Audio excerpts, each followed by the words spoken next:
Hello, everyone. Today, our group will give you a presentation on the topic of nonviolent communications. And we will divide this presentation into four parts so we can see this outline. The first one, we have the introduction, and the second one, why nonviolent communication. And the third one is good. And the last one is criticism. Okay.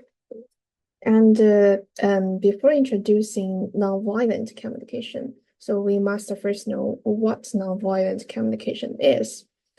And nonviolent communication is not only a communication skill, but also a life attitude. So we can say nonviolent communication emphasizes listening and expression, allowing people to communicate more harmoniously and understand each other better. So its core concept is to respect and understand the feelings and the needs of others based on love and peace. So in this way of communication, people can better reach a consensus and achieve a both win effect. So what is the difference between nonviolent communications and the traditional communication? First of all, it is important to know that the purpose of nonviolent communication is not to defeat the other party, but to deeply understand the other party's needs and feelings and seek solutions that both parties can accept. And secondly, in terms of expression, nonviolent communication abandons negative methods, um, such as accusations and attacks, and advocates using peaceful and objective language to express one's own views and needs. And finally, nonviolent communication also attaches great importance to listening. It encourages us to listen to the other party's voice with full concentration and truly understand the other party, rather than rushing to refute or respond. So this kind of communication based on understanding will undoubtedly make people's interpersonal relationships more harmonious and their lives better. So I have divided the three elements of nonviolent communication. The first one is called observation. So when describing what we see or hear, it is really important to be objective. So this means that we only state the facts without any personal subjective evaluation or judgment. So for example, instead of saying you are always late, but we can say you were late 3 times this week. So at the same time, using clear language is also crucial. We should choose a current and and specific words to describe the observations and avoid vague expressions. So this will make our communication more clearly and effective, thus avoiding unnecessary misunderstanding and conflict. And the second one I called feeling. If you want to communicate effectively, you must first understand your true feelings. Like, are you happy, frustrated, angry, or something else? Once you have identified them clearly, you must express them briefly. Sharing your emotions honestly can enhance the other person's trust and understanding. For example, when expressing emotions, you can use more sentences starting with I, like I feel blah blah, and instead of you make me blah blah. And the last one, I called request. Before you speak, think clearly about your goals and the expectations so that you can express the letters needs more accurately. Secondly, you have to use specific language to describe your request, such as time, place, action, and other details, so that others can better understand your intentions. And finally, Don't forget to respect the other party and don't make embarrassing requests. At the same time, give the other party enough time and the space to respond your request and be patient and understanding. So in this way, our communication can be smoother, more efficient, and can also enhance our relationship. So next part, we will continue with Petra, and she will introduce why nonviolent communication in detail. Thank you for your attention.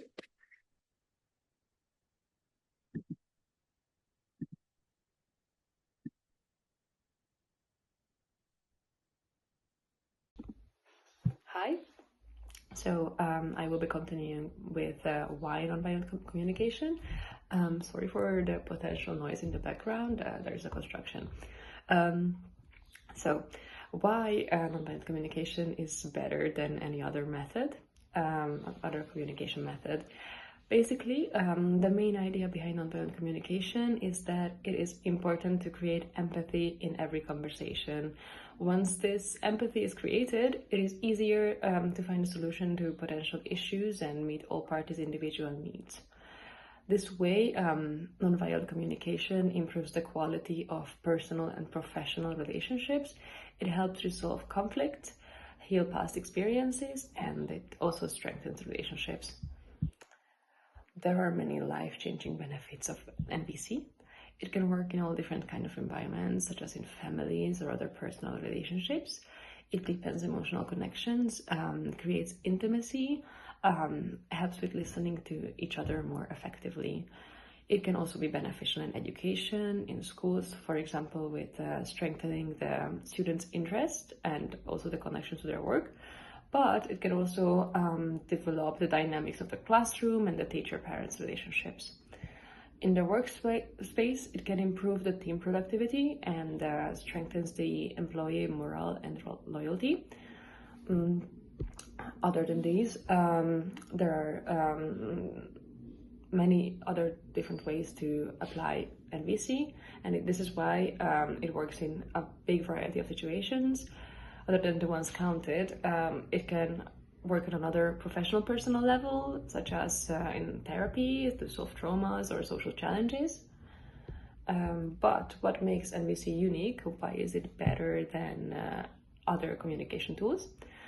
So the main difference is that NVC assumes that we are all compassionate by nature, and violence and violent communication, violent behavior is something that we learn while growing up. So therefore, there is a chance that we can also unlearn this or learn a different kind of communication strategy. Other than this, NVC assumes that we all share the same basic human needs, and we are trying to meet these needs with our actions, and NVC can be used for this.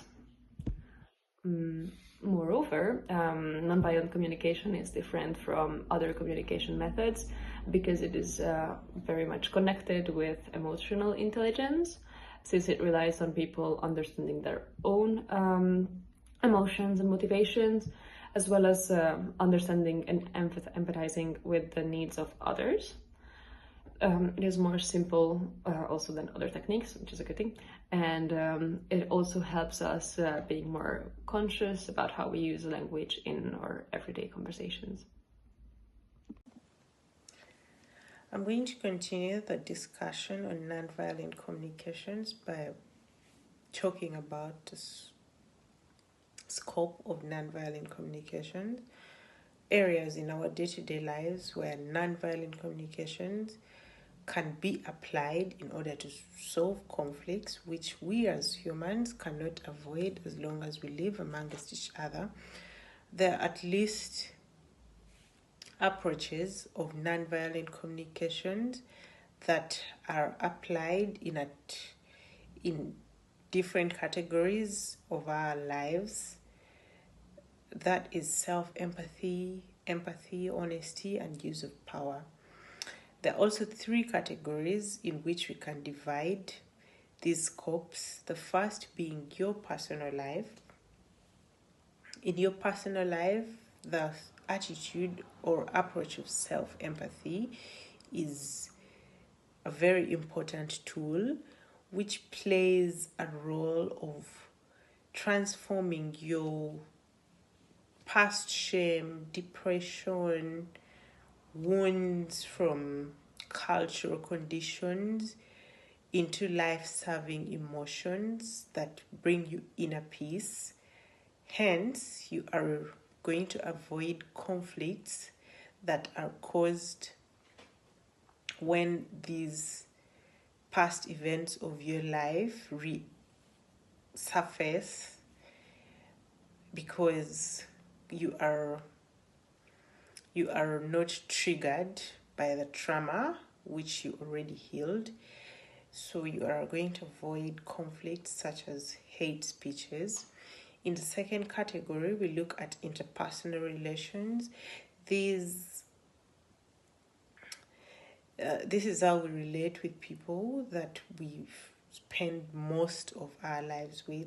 That is to say, your family members, your colleagues at work and at school. The most relevant attitude, or at least there are two, of nonviolent communications that we apply here is honesty and empathy.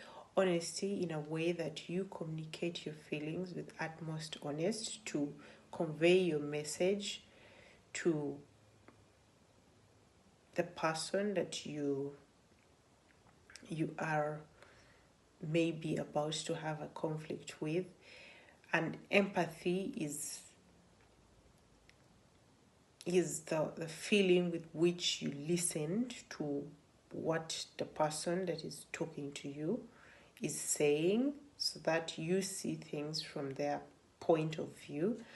And this helps you to build the interplay of these two attitudes, help you to increase trust, understanding, and harmony amongst people who really spend most of their day-to-day lives together. The third category is intersocietal relations. Here we're talking about trying to put an effort into contributing to a better world. An important example we can talk of here is use of social media or political affairs. A tool or an attitude of nonviolent communication that could be important here are being empathetic, for example, honesty, use of power, because this helps you to see the good in people and not judge by blaming. For example, if we only stop looking at the bad that our leaders do and, for example, appreciate the good that they also do, this could create a better relationship between the leaders and the people they are leading. Also, another much more clear example can be on social media is trying to convey your messages in the most empathetic way possible to the people that are going to read your posts over the social media. Will also cause a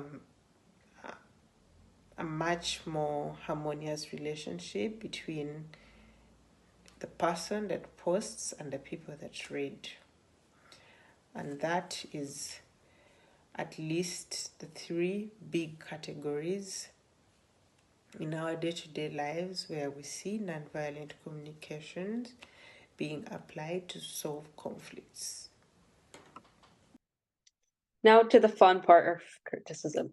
Nonviolent communication in itself sounds quite reasonable. However, as a person that tends to approach most theories from the lenses of political discourse, I find NVC to be borderline unrealistic, given the political theories that the world operates under at the moment.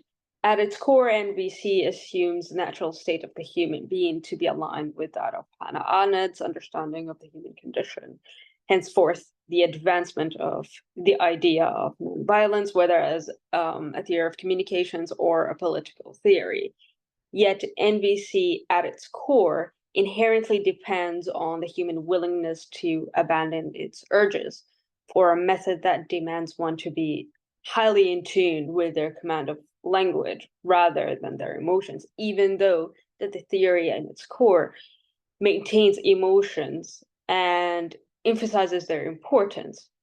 However, where Rosenberg's theory falls into somewhat simplistic pitfalls is the utopian assumption that the human being knows what they're feeling, when they're feeling, and how they're feeling it, and therefore are capable of expressing their needs, requests, observations, and feelings accordingly. In this line of thinking, Rosenberg discusses the human being to have been historically sealed in a vacuum away from a political and economic system that has constantly pushed its subjects to a point of complete alienation from themselves and hence their emotions. We are at a stage of capitalism where some of us don't even know how they're feeling and when they're feeling it. And even if they know what they're feeling, they don't know how to distinguish their feelings from being genuine or dictated by societal expectations. And these societal expectations right now are digitalized and featured in our daily doom scrolling rituals, basically. Therefore, at its core, my criticism would advance one idea, which is from personal experience, I find it to be more tasking to ask a person to avoid judgmental language in favor of not hurting my feelings, for instance. I would rather sit down at a table where someone is raw and straightforward about their emotions or their current state of being. I think what NVC forgets is that the human being is conditionally complex and also difficult to understand and can feel an entire range of emotions all at once. And that is difficult to demand from people to quiet down on their feelings for the sake of a cleaner way of communicating. And therefore, I would say that at its heart, even though it aims for a good change in people's behaviors, I would say that the theory, if seen through the lenses of my criticism, could be counterproductive. Thank you for listening.